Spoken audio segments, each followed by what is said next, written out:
Hello दोस्तों, कैसे हैं आप सभी। उम्मीद करता हूं आप सभी बहुत ही अच्छे होंगे। तो आज के इस वीडियो में हम पढ़ने वाले हैं कि किसी पदार्थों का आणविक द्रव्यमान कैसे निकाला जाता है। इस वीडियो में हम समझेंगे और बहुत ही आसानी तरीके से आपको समझ में आएगा।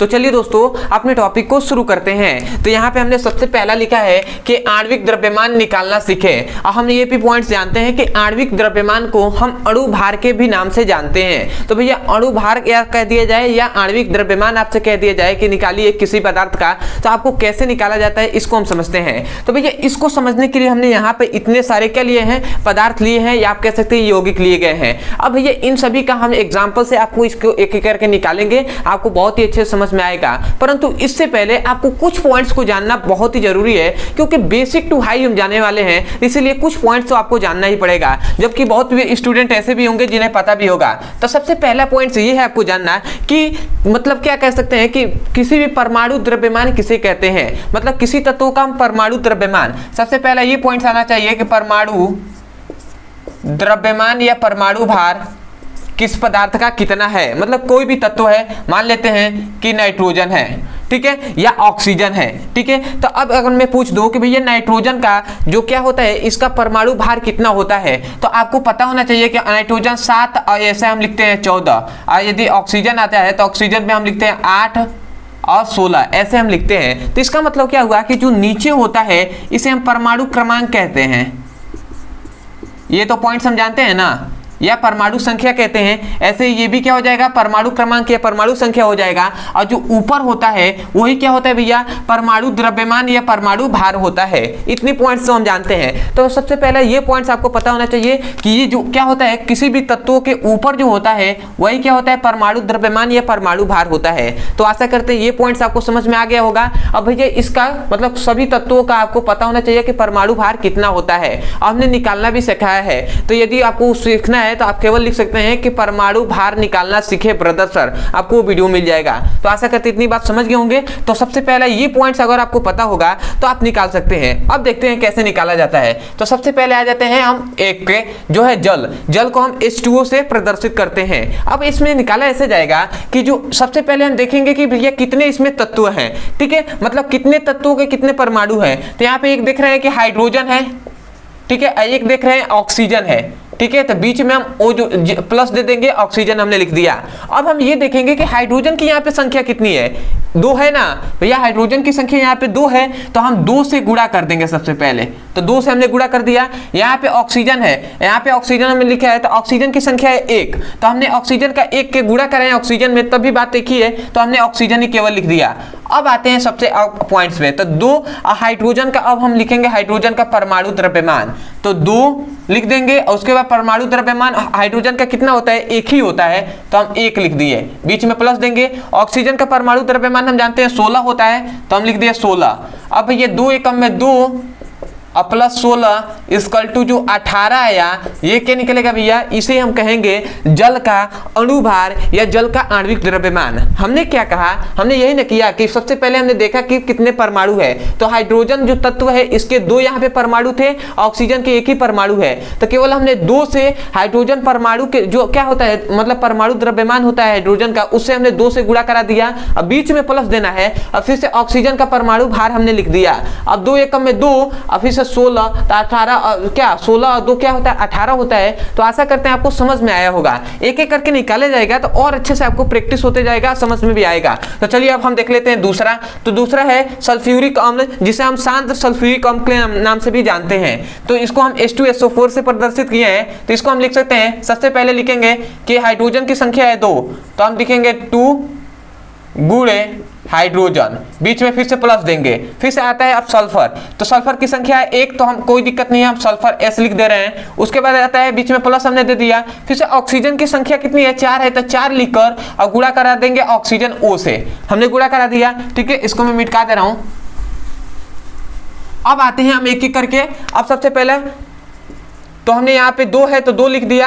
हाइड्रोजन का परमाणु भार से गुणा कराएंगे, तो हाइड्रोजन का परमाणु भार हम जानते हैं 1 होता है। उसके बाद फिर से बीच में प्लस देंगे। फिर से दूसरा जो परमाणु है वो है सल्फर। सल्फर का कितना होता है भैया, सल्फर का 32 होता है। तो भैया हमने इसका परमाणु भार लिख दिया 32, बीच में प्लस देंगे, फिर से आता है 4 से हम गुणा करा देंगे। ऑक्सीजन का परमाणु भार कितना होता है 16, तो 16 से हमने करा दिया। अब देखिए 2 एकम में तो 2 हो गया, फिर से बीच में प्लस दे दिए, फिर से 32 हम जोड़ेंगे, फिर से बीच में प्लस, 16 चौको कितना होता है, 16 चौको 64 होता है ना, तो 64 अब हमने लिख दिया।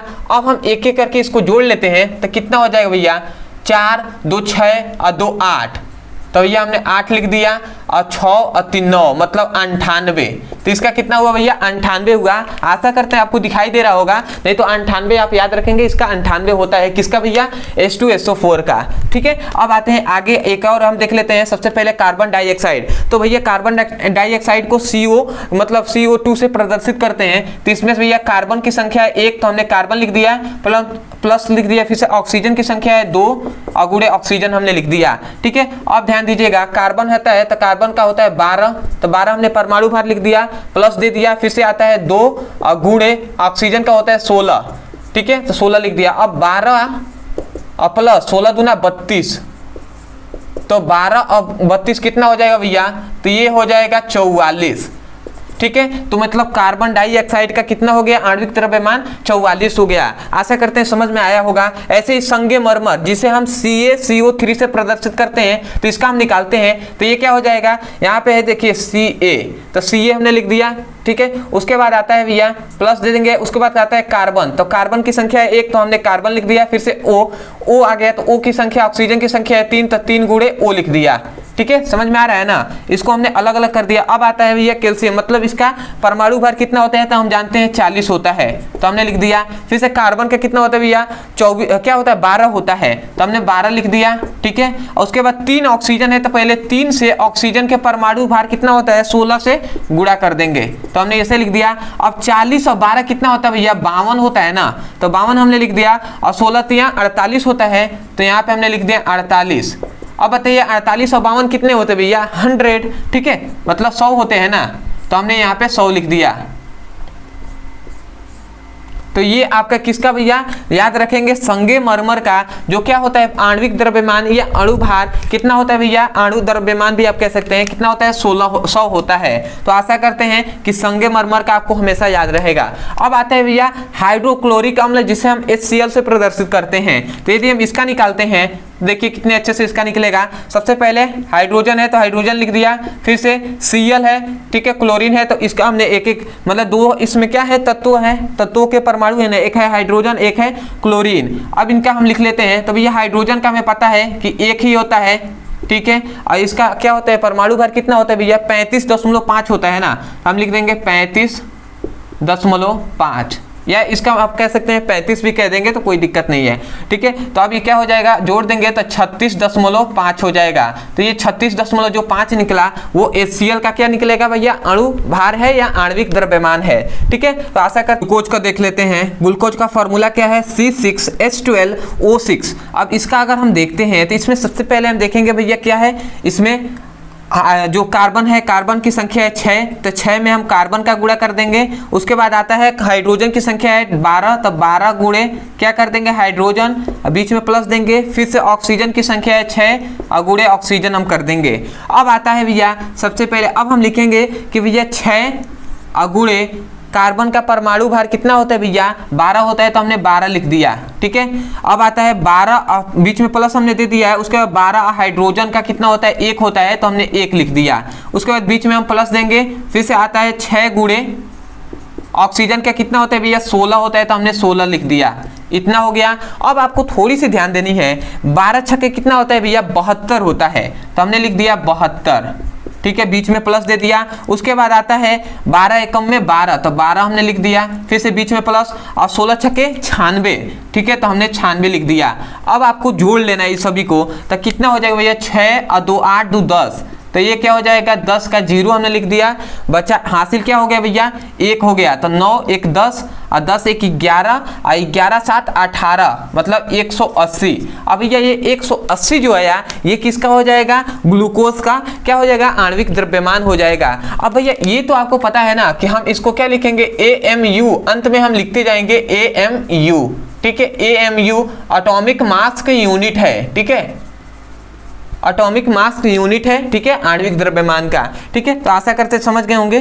तो इसके अंत में अगर लिखेंगे हम, मतलब अगर अंत में लिख दिया जाए कि आपको AMU किसी भी संख्या के अंत में ये, तो आपको पता चल जाना चाहिए कि भैया वो पदार्थ का ही क्या है, आणविक द्रव्यमान है या अणु भार है, ठीक है। तो अब आते हैं यूरिया पे। तो यूरिया में अब देखिए इसका फॉर्मूला है NH2, कार्बन है भैया, फिर से क्या है, ऑक्सीजन है, फिर से नाइट्रोजन है, फिर से क्या है, हाइड्रोजन है। तो अब हम एक एक करके देखते हैं। तो सबसे पहले लिखेंगे नाइट्रोजन की संख्या कितनी है। तो नाइट्रोजन का सीधा अब हम डायरेक्ट थोड़ा सा लिखते हैं। नाइट्रोजन है तो नाइट्रोजन का परमाणु भर कितना होता है भैया, 12 होता है, ठीक है, सॉरी 14 होता है ना, कार्बन का 12 होता है और नाइट्रोजन का 14, तो 14 लिख दिया, बीच में हम प्लस देंगे। फिर से हाइड्रोजन की संख्या है 2, तो हम लिखेंगे कि 2, अब हाइड्रोजन का क्या होता है, परमाणु भार होता है 1, तो 2 गुणे 1 हम लिखेंगे तो 2 ही हो जाएगा ना, 2 गुणे 1 लिखेंगे तो भैया 2 ही हो जाएगा, ठीक है। उसके बाद आता है, बीच में हम प्लस देंगे। उसके बाद कार्बन 1 है, यहाँ पे कार्बन की संख्या 1 है, तो कार्बन का कितना होता है 12, तो हमने 12 लिख दिया।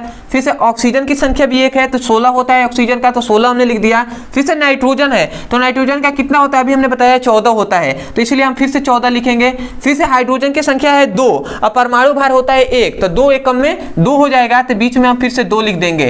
अब इसको हम जोड़ लेते हैं, तो 14 2 कितना होता है भैया, 16 हो जाएगा, और 16 2 18 हो जाएगा, ठीक है। मतलब 14 2 16 और 2 18 हो गया। और फिर से यहाँ पे 18 और 12 कितना हो जाएगा, 30 हो जाएगा, और 30 और 16 क्या हो जाएगा भैया, 30 और 16 46 हो जाएगा, और 46 और 14 कितना हो जाएगा भैया, 60 हो जाएगा, ठीक है। तो हम इसका लिख देंगे 60, ठीक है। तो अब 60 किसका हो गया भैया, यूरिया का आणविक द्रव्यमान हो गया। तो आशा करते हैं समझ गए होंगे। ऐसे ही अगर हम अमोनिया का निकालें तो अमोनिया का होता है NH3, तो अभी यहाँ आप क्या लिखते हैं, अमोनिया का NH3 है, तो यहाँ पे लिखेंगे नाइट्रोजन का कितना होता है, 14 होता है, तो 14 हम डायरेक्ट लिख दिए। उसके बाद यहाँ पे 3 गुणे 1 लिखेंगे, क्योंकि हाइड्रोजन का संख्या है 3, क्या है, हाइड्रोजन का अणु भार कितना है भैया, 1 है, तो हमने लिख दिया। उसके बाद 14 गुणे 3, 14 प्लस 3 हो जाएगा ना, इक्वल टू 17, और 17 AMU लिख देंगे, यहाँ पे भी AMU, ठीक है। तो अब क्या हो गया, जो 17 निकला ये क्या है, अमोनिया का क्या है, आणविक द्रव्यमान है। अंतिम हम एक और देख लेते हैं, ये है सल्फर डाइऑक्साइड, जिसे हम SO2 से प्रदर्शित करते हैं। सल्फर का कितना होता है भैया, सल्फर जो 16 होता है इसका परमाणु क्रमांक, सल्फर 16 मतलब इसका होता है 32, ठीक है। तो 32 होता है, इसका क्या होता है, परमाणु भार 32 लिख दिया। ऑक्सीजन का क्या होता है, ऑक्सीजन की संख्या है 2, और गुणे हमने कर दिया। ऑक्सीजन का क्या होता है भैया, ऑक्सीजन का होता है 16 इसका होता है, ऑक्सीजन का तो हमने 16 लिख दिया। अब भैया 32 और प्लस 16 दूना 32, अब 32 कितना हो जाएगा भैया, 64 हो जाएगा, AMU। तो भैया ये क्या निकला, ये जो निकला ये सल्फर डाइऑक्साइड का क्या है भैया, आणविक द्रव्यमान है या अणु भार है। तो आशा करते हैं दोस्तों इसी प्रकार आप किसी भी पदार्थ का या किसी भी यौगिक का आप आणविक द्रव्यमान या अणु भार निकाल सकते हैं। तो आशा करते हैं आपको बहुत ही अच्छे समझ में आ गया होगा। तो मैं यही कहूंगा, यदि सच में आपको समझ में आया है तो सबसे पहले तो चैनल को सब्सक्राइब कर दीजिएगा, वीडियो को लाइक कर दीजिएगा, हो सके तो हमें कमेंट सेक्शन में जरूर बताइएगा कि आपको वीडियो कैसा लगा। अदरवाइज यदि किसी भी क्लास का फिजिक्स और केमिस्ट्री का चैप्टर वाइज सीक्वेंस में एक एक करके वीडियो को पढ़ना है और सिलेबस को कंप्लीट करना है, तो आपके लिए यहाँ पे नंबर दिया जा रहा होगा, इस नंबर पे आप व्हाट्सएप करके किसी भी क्लास 9 से लेकर क्लास 10 तक के फिजिक्स केमिस्ट्री का यहाँ से लिंक प्राप्त कर सकते हैं, जो कि हमारे मेन चैनल पे पढ़ाया जा रहा है, जो नाम है ब्रदर सर। तो आशा करते हैं आप समझ गए होंगे। अदरवाइज यदि किसी भी क्लास का कोई भी टॉपिक समझ में नहीं आता है, किसी का परिभाषा समझ में नहीं आता है, तो भैया केवल आपको उस टॉपिक का नाम लिखना है यूट्यूब पर, अंत में हमारे चैनल का नाम लिख देना है ब्रदर सर, आपको वीडियो मिल जाएगा, वहां से जाकर आप अच्छे से पढ़ाई कर सकते हैं। इस चैनल पर केवल इंपॉर्टेंट टॉपिक पढ़ाए जाएंगे और जितने भी ट्रिक्स हैं फिजिक्स और केमिस्ट्री बायोलॉजी में उन सभी को पढ़ाए जाएंगे। तो जल्द से चैनल को सब्सक्राइब कर दीजिएगा। तो चलिए दोस्तों आज के लिए इतना ही, मिलते हैं अगली वीडियो में, तब तक के लिए धन्यवाद। जय हिंद, जय भारत।